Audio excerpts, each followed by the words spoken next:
Hello friends, I am very excited for today's video.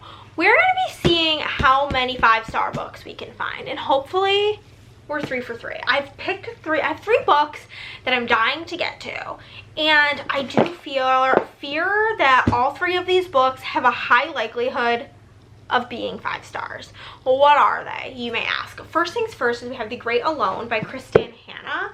I've not given Kristin Hannah 5 stars before, but a lot of the booktubers that I watch who have read Kristin Hannah, have been getting into her as of late, have given this one 5 stars. Specifically, I'm thinking of Ellen Catherine. Like, I think this is the, like, I don't think she gave Nightingale 5 stars. I don't think she gave The Women 5 stars, which I gave both of those 4 stars, and she gave them in the 4-star range. But I think this is her favorite Kristin Hannah. So I'm like, maybe this one will be the 5-star for me. And I love the, like, setup of this, the idea. Basically, we're in Alaska, which works for my states challenge, so I don't have any Alaskas yet. And basically, the Albrights family, they're in crisis. They're alone and living off the grid. The dad has come home from the Vietnam War, which is kind of funny because it's not funny. But the most recent Kristin Hannah book I read is The Women, which is also about the Vietnam War.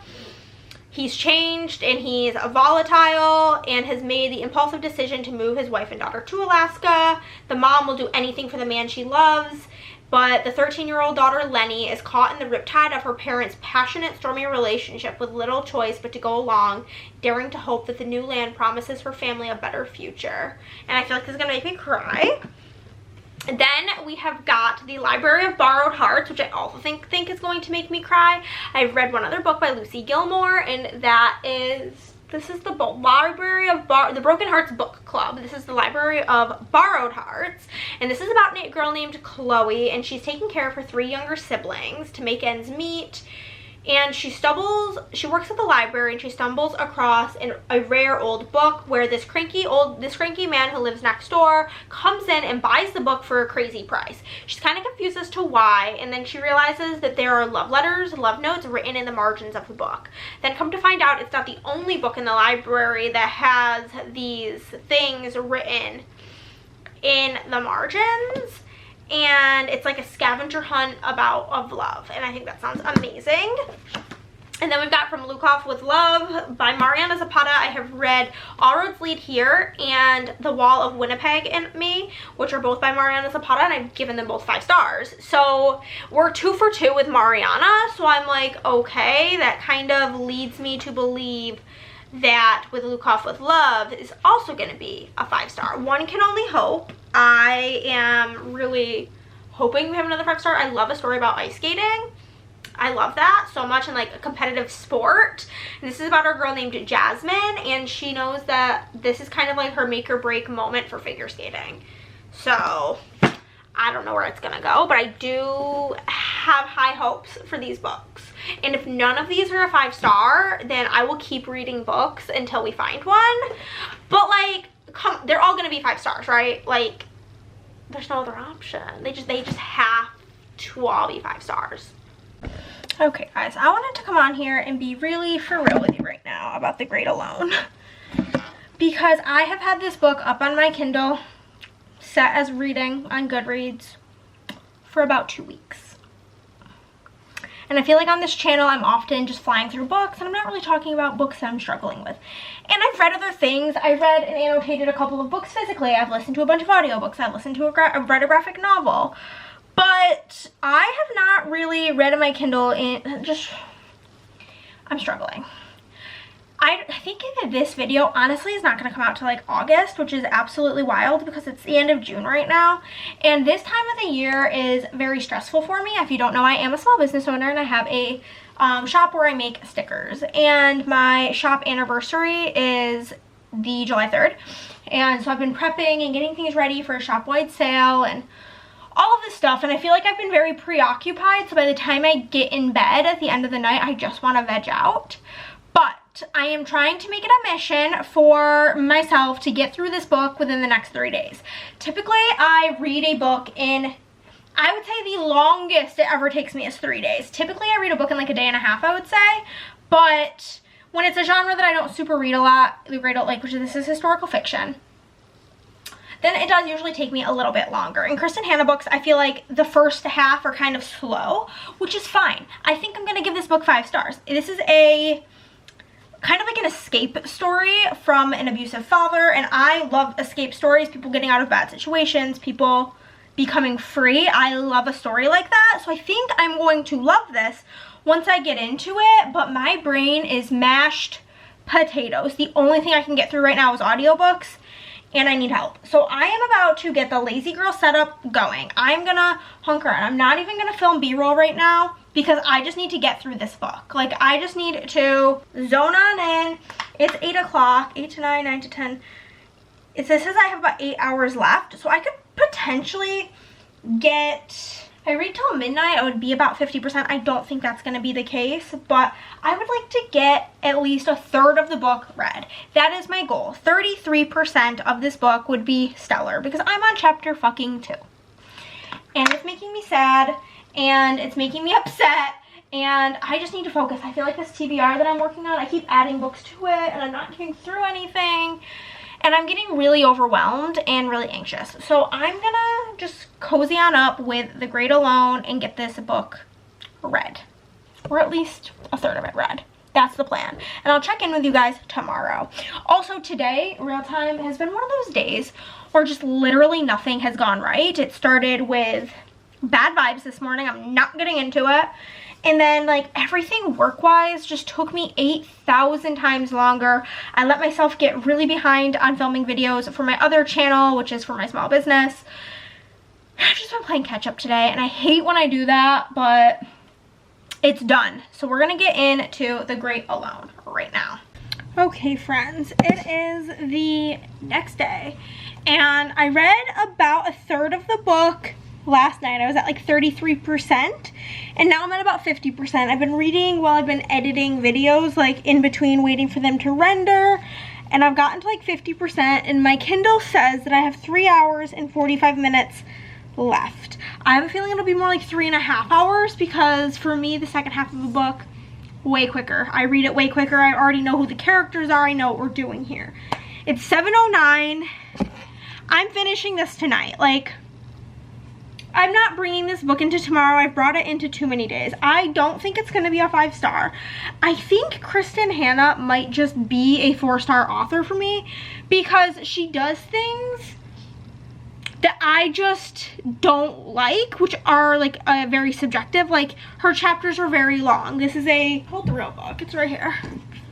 This is a over 500-page book with only like 30 chapters. That's unacceptable behavior to me. I like my chapters to be like max 10 pages because I feel like it makes me feel more motivated to keep reading, because like last night I was like, okay, like if I'm reading, I'll be like, I'll look at my Kindle, and if it says like 5 minutes in this chapter, I'm like, okay, I'll read another chapter. The next chapter, oh, 3 minutes, I'll read it. Oh, 8 minutes, I'll read it.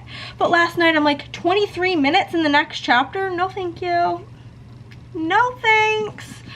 So the long chapters are just something. And then this book does have quite a slow start, which I do think all Kristin Hannah books are. They're very character driven, and I feel like character driven stories tend to start pretty slow because we need to develop a relationship with the characters. So I do think this is giving 4-star energy as of right now. I am liking it. So the setup is basically, we have this family. The dad's name is Ernst. E-R-N-T, Ernst. The mom's name is Cora, and the daughter's name is Lenora, and she goes by Lenny. And essentially, her dad was a soldier in the Vietnam War, and he has come back a changed man for the worse. He has a lot of PTSD and flashbacks and nightmares, and it's changed who he is as a person, and he has become quite abusive towards her mother. He can't hold a job. All he does is drink away every dollar that they make, and then goes to work drunk and gets fired. It's really not good vibes. So he gets a letter in the mail that one of his buddies who died in Vietnam, Bo, left him his land in Alaska.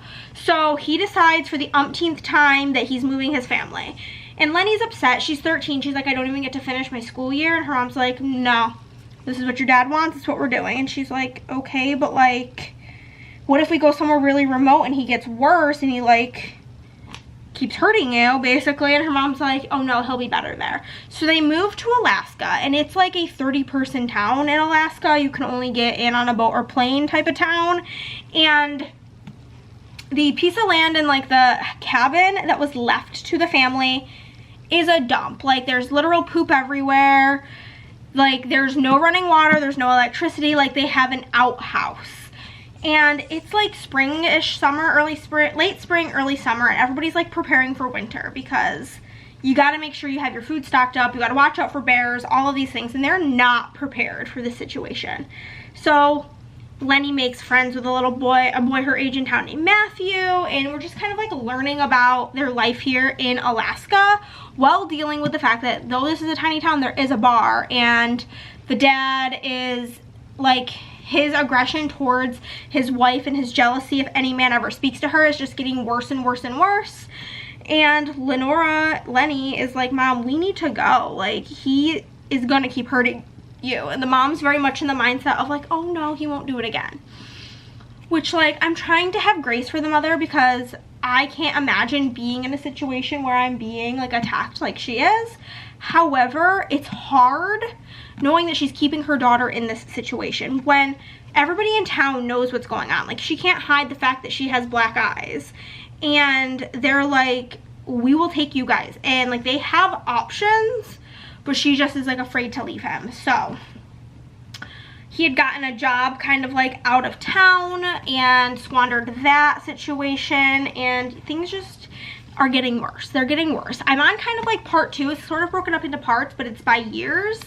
Like, the first chunk is set in 1974, and then we have 1978, and Lenny's, I think, 17 now, and then the final chunk is like the 80s, so I'm not really sure. It looks like there's like some mixed media kind of towards the end, but I really hope to finish this today. I am really enjoying the story, and I feel myself getting like really attached to these characters, so I'm sure it's gonna destroy me. And if it destroys me enough, it'll be a 5-star.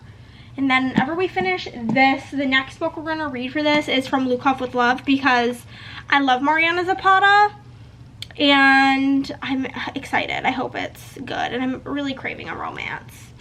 Been very in my romance era this summer, but we're going to continue on with The Great Alone.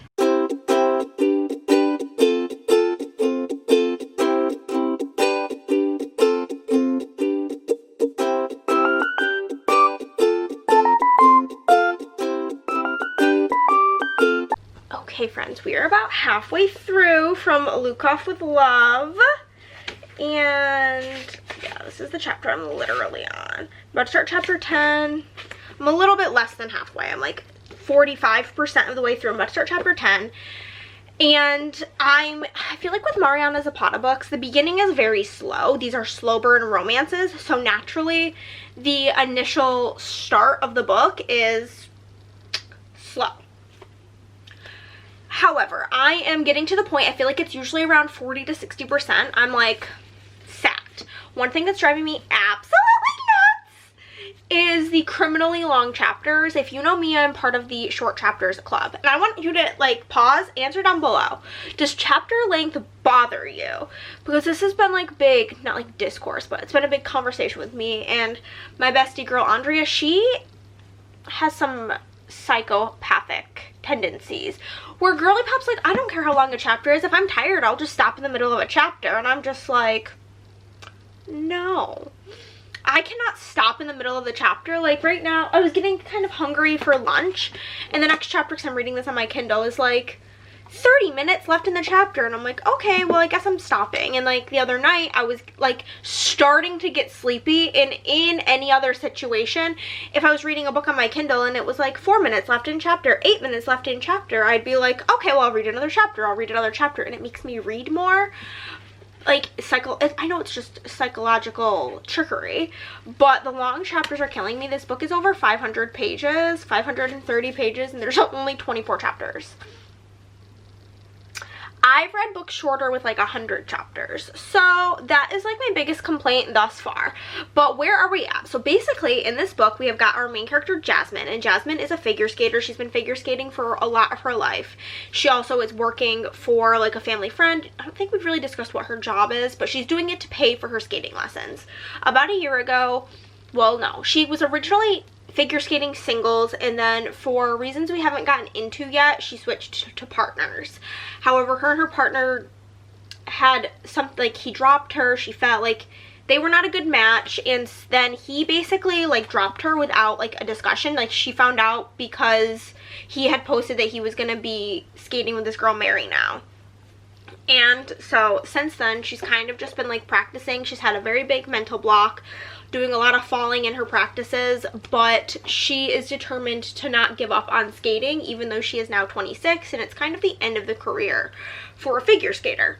She's never won a championship, and that's something that's really always eluded her. She trains at the Lukov Center, which is our main guy. His name's Ivan. His family owns it. They are from Russia, and she has got her best friend Karina is Ivan's sister. All of this dynamic. So basically, she one day is skating and she goes to the locker room, and there's like a sticky note on her locker asking to meet in the GM's office. And she's like, oh my god, she's like, I wonder if they keep offering her a position to be a coach, but she's not ready to give up competing because she has not gotten that win yet. So she's like, here we go. So she goes in there, and the GM's not there. Instead, it is Ivan and his coach, Coach Lee, and they give her the proposition of her becoming his partner. And that's basically where we're at. They're working together, trying to get along because they hate each other, and make this team work. So things are going good, and I'm really liking it.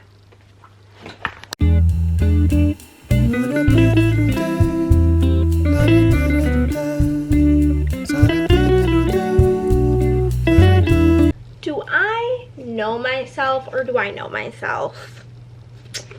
She was 5 stars. She was. I think this is of the 5 books that I've rated 4 stars by Mariana Zapata. This one I did like the least, but like, it's still a 5 stars. So throughout the book, we continue to get to know both Ivan and Jasmine separately, and we get to learn their relationship and see them grow into like building a really actual beautiful friendship, because they were originally nothing more than enemies, and then they really develop this friendship where they start to care about each other so deeply. And Ivan really helps her deal with some really difficult things that are going on with her family, her father in particular, and just seeing like the way that Ivan shows up for Jasmine, even when, like, even if he maybe was like secretly like never actually hated her, but regardless, they weren't like bestie pals, but the way he still showed up for her every single time, this man, he's good shit. He is good shit. And I loved like the dynamic with all of her siblings. She has like 5 siblings, I think, like 3 sisters, 2 brothers. They're all married, they got kids, they're doing their own thing. And just like them having their Saturday dinners where all of them would get together at their mom's house, seeing how things were so complicated with her dad, like seeing what made Jasmine be this badass motherfucker who did not let anybody stand in her way was just really a beautiful story. And I loved all the ice skating aspects. The epilogue was so good. I typically hate epilogues because they're like, 1 year later, we're married with a baby. And I'm like, so you got pregnant after knowing each other for 3 minutes and got married. Okay.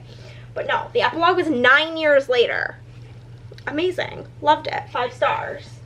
Then we are going to jump into the last book for this video, which is The Library of Borrowed Hearts, which is a cute little fiction book. It has some historical parts, I believe, because there's like different years,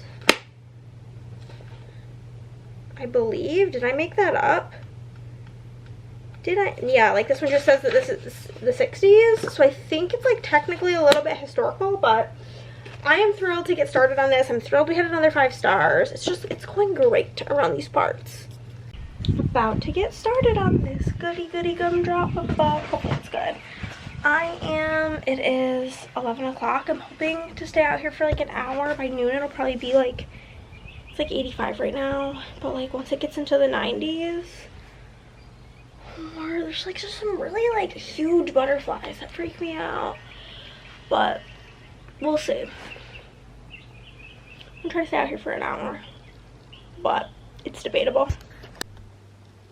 It is moments later and I'm back inside because a bee was tormenting me, and I have deathly afraid of bees. I'm very, very scared of them. TLDR, my dad, very allergic to bees. Me, never been stung by a bee. Also, I live in the good old country of America and am self-employed, so you best believe I don't have health insurance. So if I get stung, I would probably just, if I was allergic, it would be either cost me $1 billion or I would die. So I'm terrified. I run away.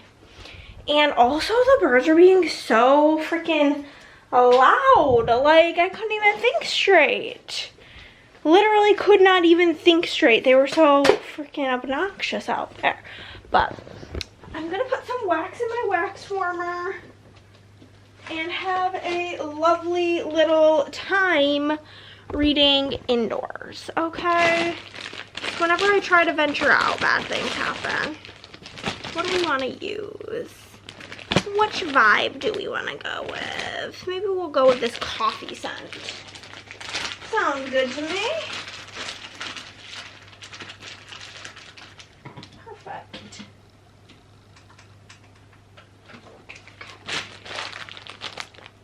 It's like coffee and cookies. And now, friends, I'll get set up with my lazy girl setup and read inside because I want nothing to do with the bugs and the bees and the birds.